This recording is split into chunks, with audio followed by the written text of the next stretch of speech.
Welcome to episode 2 of the Gridiron Buffet, where I give you weekly NFL, college, and high school football updates. I am your host, the Mass Commentator. In this episode, we will talk about Deshaun Watson and last week's performances from the rookies, and much more.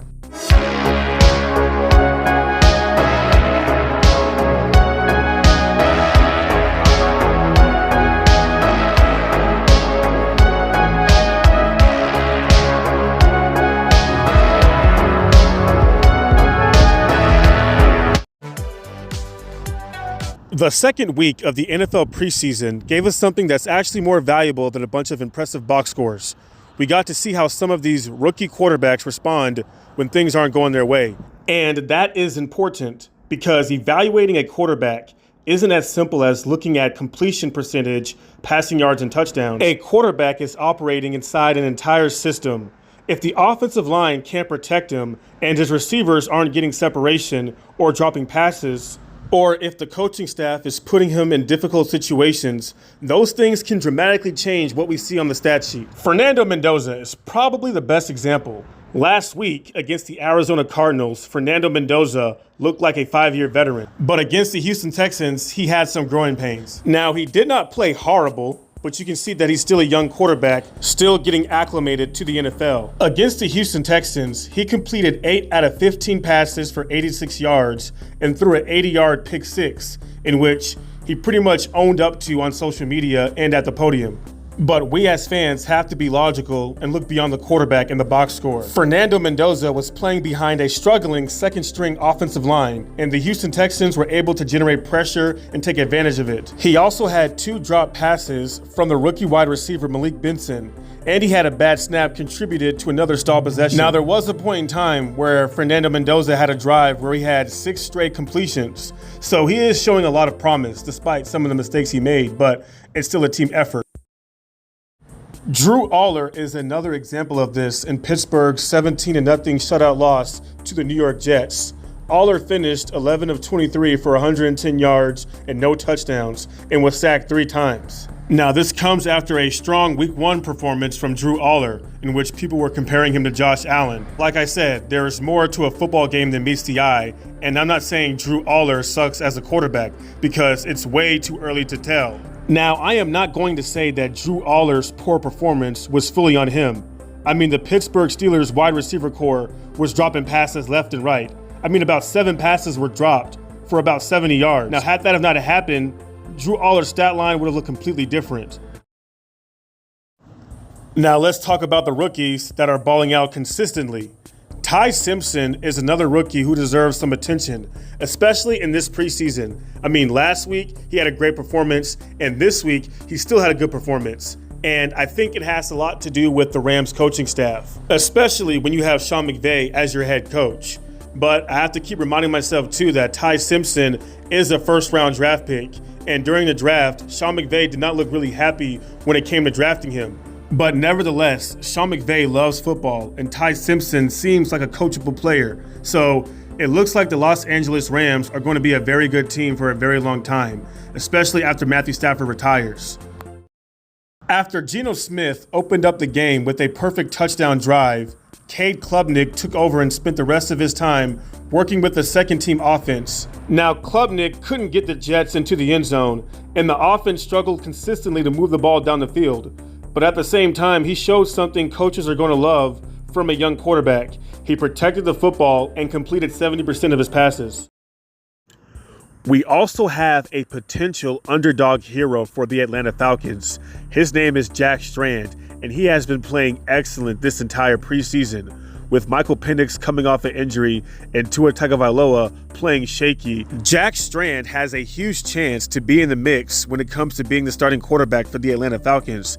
And the funny thing is, Kevin Stefanski has not ruled that possibility out. Now, let's step away from the rookie quarterbacks and let's talk about other rookie phenoms like Jamori Macklin. Now, this guy is the cousin of the legendary Eagles wide receiver Jeremy Maclin. Now, Jamori Maclin had an excellent performance with 108 receiving yards and a touchdown in Buffalo's 31-7 win against the Cleveland Browns. This guy could be what Josh Allen needs to get to the Super Bowl. Now, Deshaun Stribling is having one of the best preseasons of any rookie.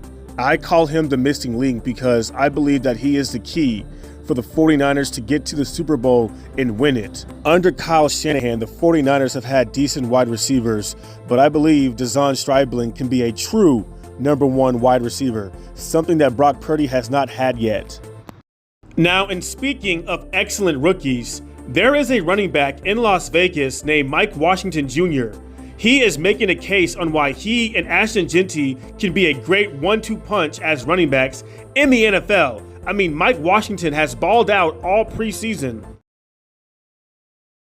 I want to end this segment by talking about some of the defensive rookies. Sonny Styles, the Washington Commanders rookie linebacker, has already experienced the highs and lows of his first NFL preseason. In Week 1 against Miami, the 7th overall pick just played 14 snaps and recorded 3 tackles. But he also took criticism after struggling to shed blocks during Miami's opening touchdown drive. Commanders fans were calling him a bust. They were calling him weak. They were wondering why the Commanders picked him 7th overall after one preseason game, which is crazy. But Sonny Styles, he owned up to his mistakes and said that he'll play better in Week 2, and that's what he did. He played faster, he played with better instincts, and why are we calling young players busts after one preseason game? I mean, that's pathetic. On the other team, the Detroit Lions, they have a rookie named Derek Moore. He had a sack and a forced fumble against the Washington Commanders. I'm excited to see how he'll develop in the NFL. As a Buccaneers fan, I am so excited about Ruben Bain Jr. I mean, this guy is gritty. He wears no gloves, no arm sleeves, no armbands. He is like the new version of Terrell Suggs. In last preseason game, we saw his explosiveness and his high motor to try to get to the quarterback. Plus, we have Vita Vea that signed a 2-year contract extension. The Buccaneers look like they're on the way to make a Super Bowl run. Deshaun Watson's fall from grace continues. Deshaun Watson just got booed by his own fans, and his response is making the situation even more interesting. In his first home game in nearly 2 years, Watson entered the game against Buffalo and struggled, completing just 5 of 12 passes for 36 yards and an interception. The Browns crowd let him hear it, so they booed Deshaun Watson, and Watson later called the boos disrespectful and personal. Man, I didn't have no reaction. I think the biggest thing is, I think you guys know too, and I think the whole world knows. It has nothing to do about the performance. It's a little bit personal than that. So, I think it's a disrespectful thing.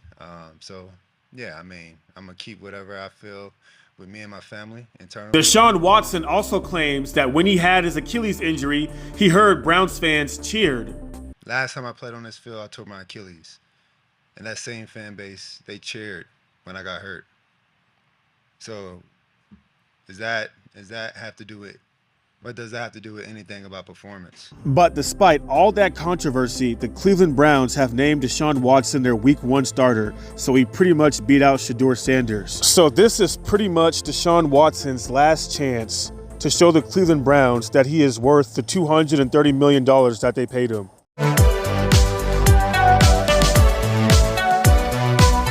Now let's talk about some college football. Alabama finally has its quarterback.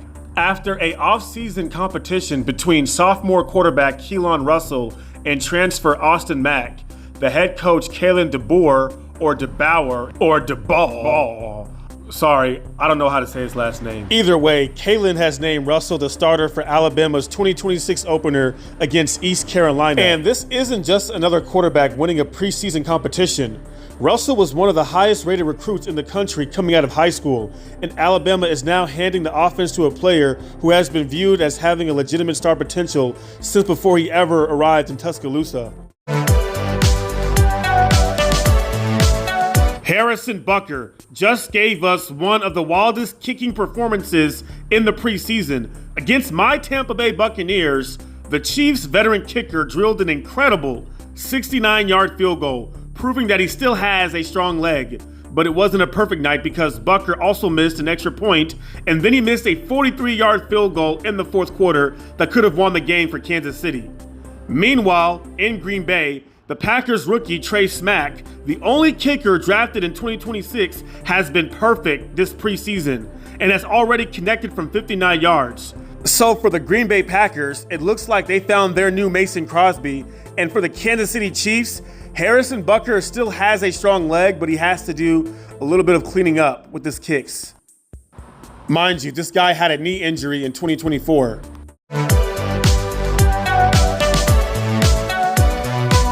It has been 25 years since the Miami Dolphins have won a playoff game. I don't think you understand. I am 29 years old. The last time the Dolphins have won a playoff game, I was 4. Dude, the iPod did not exist yet. The first Harry Potter book was still relatively new. Facebook and YouTube did not exist yet. The Fast and Furious movie didn't even exist yet. Wikipedia didn't exist. The iPhone didn't exist. Jay Fielder was the last quarterback to win for the Miami Dolphins in the playoffs against the Indianapolis Colts. Like, this has to be the year that the Miami Dolphins win a playoff game. And I am not saying that as a Dolphins fan. I am a Buccaneers fan, but I am from Miami. I mean, come on. Miami has had so many good teams. Like, they've been to the playoffs, but they haven't won a playoff game. The fact that the Browns won a playoff game before the Dolphins is so crazy to me. Imagine losing 101 straight football games and then finally winning. That's exactly what happened at Columbia High School in Huntsville, Alabama. The Eagles entered the season carrying the longest losing streak in the nation, dating all the way back to 2015. But Saturday night, everything changed. Now, at the start of the game, Columbia fell behind Greensboro 14-0, and it looked like the nightmare might continue. Instead, the Eagles completely flipped the script. They scored 41 unanswered points, and they walked away with a 41-14 victory, snapping a 101-game losing streak. For these players, this just wasn't another football game. This was the night an entire program finally got to celebrate a victory again. 11 years, 101 losses, and finally, Columbia is a winner. Wow. Let's talk about a bonus topic by going back to college football, talking about some awesome uniforms. First, we have Boise State that is celebrating 40 years of the blue with a completely hand-painted anniversary helmet. The design actually recreates the texture of the famous blue turf, and it features individually painted blades of grass. And then they put a massive 40 on the side, representing the 40-year anniversary. The other side brings back Boise State's original 1986 midfield logo, while the 7 hash marks represent the 7 different installations of the blue over the last 40 years. And yes, every helmet is individually hand-painted by artist Armando Valerio, with each one taking at least 3 hours to complete. Then we got Tulane's Mardi Gras-inspired uniforms. This kind of reminds me of that cartoon Princess and the Frog. Voodoo Diva. I mean, they look cool. I like it. You know, it's gotten some hate online, but I like it when teams, college and NFL, and even high school, try to get creative with their uniforms. That concludes episode 2 of the Gridiron Buffet, where I give you weekly NFL, college, and sometimes high school football updates. The best sports commentator on social media wears a mask, and his name is the Mask Commentator.